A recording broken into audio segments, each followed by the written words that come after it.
പൂയ നക്ഷത്രക്കാർക്ക് ചിങ്ങത്തിൽ ആത്മവിശ്വാസം, കാര്യനിർവഹണ ശക്തി, ഉത്സാഹം തുടങ്ങിയവ പ്രവർത്തനക്ഷമതയ്ക്കും ആഗ്രഹ സാഫല്യത്തിനും വഴിയൊരുക്കും. ചിന്തകൾക്കതീതമായി പ്രവർത്തിക്കുന്നതിനാൽ ആശ്വാസമുണ്ടാകും. ഗുരു കാരണവന്മാരുടെ വാക്കുകൾ അനുസരിക്കുന്നതിനാൽ സർവകാര്യ വിജയത്തിലുപരി ആത്മാഭിമാനവും ഉണ്ടാകും. കടം കൊടുത്ത സംഖ്യ തിരിച്ചു ലഭിക്കും. മറ്റുള്ളവരുടെ ഉയർച്ചയിൽ അഭിനന്ദിക്കുന്നത് വഴി ആത്മാഭിമാനമുണ്ടാകും. കന്നിയിൽ അവസരങ്ങൾ പരമാവധി പ്രയോജനപ്പെടുത്തുവാൻ സാധിക്കും.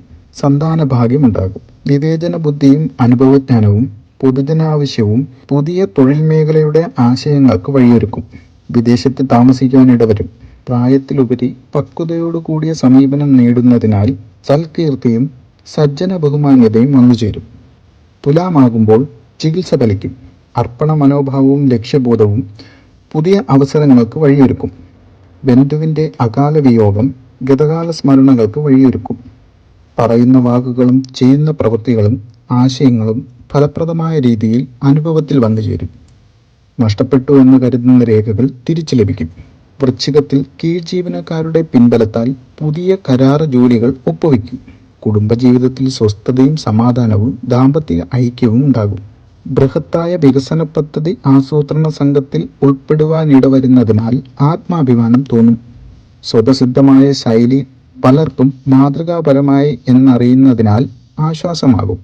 പഠിച്ച വിഷയത്തോടനുബന്ധമായ ഉദ്യോഗം ലഭിക്കും. ധനുവിൽ കുടുംബബന്ധം നിലനിർത്താനും സ്വത്ത് തർക്കം പരിഹരിക്കുവാനും വിട്ടുവീഴ്ച മനോഭാവം സ്വീകരിക്കും. അർഹമായ കാര്യങ്ങൾ അനുഭവത്തോടുകൂടി പ്രാബല്യത്തിൽ വന്നുചേരും. ഒട്ടേറെ കാര്യങ്ങൾ നിഷ്കർഷയോടുകൂടി ചെയ്തു തീർക്കുന്നതിനാൽ ആത്മസംതൃപ്തി ഉണ്ടാകും. സ്വയം ഭരണാധികാരം ലഭിച്ചതിനാൽ ആത്മാർത്ഥമായി പ്രവർത്തിച്ച് സർവകാര്യങ്ങളിലും ലക്ഷ്യപ്രാപ്തി നേടും. സഹപ്രവർത്തകരുടെ സഹകരണത്താൽ മേലധികാരി ഏൽപ്പിച്ച പദ്ധതി പൂർത്തിയാക്കുവാൻ സാധിക്കും. മകരത്തിൽ അനാവശ്യമായ ആദി ഒഴിവാക്കണം. സമാന ചിന്താഗതിയുള്ളവരുമായി സംസർഗത്തിലേർപ്പെടുവാനും പുതിയ ആശയങ്ങൾ സ്വീകരിക്കുവാനും ഇടവരും. ശ്രമകരമായ പ്രവർത്തനങ്ങൾ ജൂണിന് ശേഷം ലക്ഷ്യപ്രാപ്തി നേടും.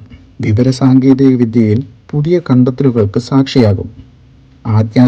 ആത്മീയ ചിന്തകളാൽ സേവന പ്രവർത്തനങ്ങളിൽ വ്യാപൃതനാകും. ആരാധനാലയത്തിലെ ഉത്സവാഘോഷങ്ങളിൽ സജീവ സാന്നിധ്യം വേണ്ടിവരും. കുംഭത്തിൽ ആർഭാടങ്ങൾക്ക് നിയന്ത്രണങ്ങൾ ഏർപ്പെടുത്തുന്നത് വഴി മിച്ചം വയ്ക്കുവാൻ സാധിക്കും. കീഴ്ജീവനക്കാരെ നിയന്ത്രിക്കുവാൻ പ്രാപ്തിയുള്ള ഉദ്യോഗസ്ഥനെ നിയമിക്കും. സുവ്യക്തമായ തെളിവുകൾ ലഭിച്ചതിനാൽ അന്യരെപ്പറ്റിയുള്ള അബദ്ധധാരണകൾ ഒഴിഞ്ഞുപോകും. വർഷങ്ങൾക്ക് മുമ്പ് അപേക്ഷിച്ചതനുസരിച്ച് വിദേശത്ത് സ്ഥിരതാമസാനുമതി ലഭിക്കും. അസാധ്യമെന്ന് തോന്നുന്ന പലതും നിഷ്കർഷയോടുകൂടിയ പ്രവർത്തനങ്ങളാൽ സാധിക്കും. മീനത്തിൽ കലാകായിക മത്സരങ്ങൾക്ക് പരിശീലനം തുടങ്ങും. നീതിന്യായങ്ങൾ നടപ്പിലാക്കുവാൻ നിയമസഹായം തേടും. കുടുംബത്തിലെ അഭിപ്രായ വ്യത്യാസം പരിഹരിച്ച് ആഹ്ലാദ അന്തരീക്ഷം സംജാതമാകും. ധർമ്മപ്രവൃത്തികൾക്കും പുണ്യപ്രവൃത്തികൾക്കും സഹകരിക്കും. അനാവശ്യമായ ആദിയും ദുസ്സംശയങ്ങളും ഒഴിവാക്കണം. മേടത്തിൽ നിലവിലുള്ള വാഹനം മാറ്റി വലിയ വാഹനം വാങ്ങുവാൻ ഇടവരും. കാര്യകാരണ സഹിതം സമർപ്പിക്കുന്ന അപേക്ഷകർക്ക് അംഗീകാരം ലഭിക്കും. സാധു കുടുംബത്തിലെ കുട്ടികൾക്ക് വിദ്യാഭ്യാസത്തിന് സാമ്പത്തിക സഹായം ചെയ്യുവാൻ അവസരമുണ്ടാകും. ഗൃഹനിർമ്മാണം പൂർത്തിയാക്കാൻ കഴിയും. മുടങ്ങിക്കിടപ്പുള്ള വഴിപാടുകൾ ചെയ്തു തീർക്കുവാൻ സാധിക്കും. ഇടവത്തിൽ സമ്മാന പദ്ധതികളിലും നറുക്കെടുപ്പുകളിലും വിജയിക്കും. വാതനാഡി ഹൃദ്രോഗങ്ങൾക്ക് ചികിത്സ വേണ്ടിവരും. വിട്ടുവീഴ്ച മനോഭാവം സ്വീകരിച്ചാൽ ദാമ്പത്യ ബന്ധം പുനഃസ്ഥാപിച്ച് സ്വസ്ഥതയും സമാധാനവും ഉണ്ടാകും. മകളുടെ സുരക്ഷിതത്വം മാനിച്ച് സുരക്ഷിതമുള്ള സ്ഥലത്തേക്ക് മാറി താമസിക്കുവാൻ നിർബന്ധിതനാകും. പ്രവർത്തന മണ്ഡലങ്ങളിൽ കാലാനുസൃതമായ മാറ്റങ്ങൾ വരുത്തുവാൻ നിർദ്ദേശം തേടും. മിഥുനമാകുമ്പോൾ വിവിധങ്ങളായ പ്രവൃത്തികൾ നിശ്ചിത സമയപരിധിക്കുള്ളിൽ ചെയ്തു തീർക്കുന്നതിന് നിർബന്ധിതനാകും. ദീർഘകാല നിക്ഷേപമെന്ന നിലയിൽ ഭൂമി വാങ്ങും. ഓർമ്മശക്തിക്കുറവിനാൽ പണമിടപാടുകളിൽ നിന്ന് സ്വയം ഒഴിഞ്ഞു മാറും. കുടുംബ ബന്ധങ്ങൾക്ക് മൂല്യം മനസ്സിലാക്കി പ്രവർത്തിക്കുന്ന സന്താനങ്ങളുടെ സമീപനത്തിൽ ആശ്വാസവും അഭിമാനവും തോന്നും. സ്വതസിദ്ധമായ ശൈലി മാതൃകാപരമായി എന്നറിഞ്ഞതിനാൽ ആശ്വാസമാകും.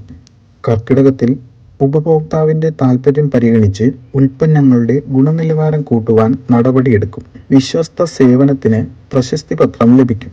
സങ്കീർണങ്ങളായ വിഷയങ്ങളാണെങ്കിലും സമയോചിതവും യുക്തിപൂർവവുമായ ഇടപെടലുകളാൽ അനിശ്ചിതാവസ്ഥകൾ ഒഴിവാകും. അവരവരുടെ സ്വാർത്ഥ താൽപ്പര്യം നേടുന്നതിനായി മിത്രങ്ങളെന്ന ഭാവത്തിൽ അഭിനയിക്കും.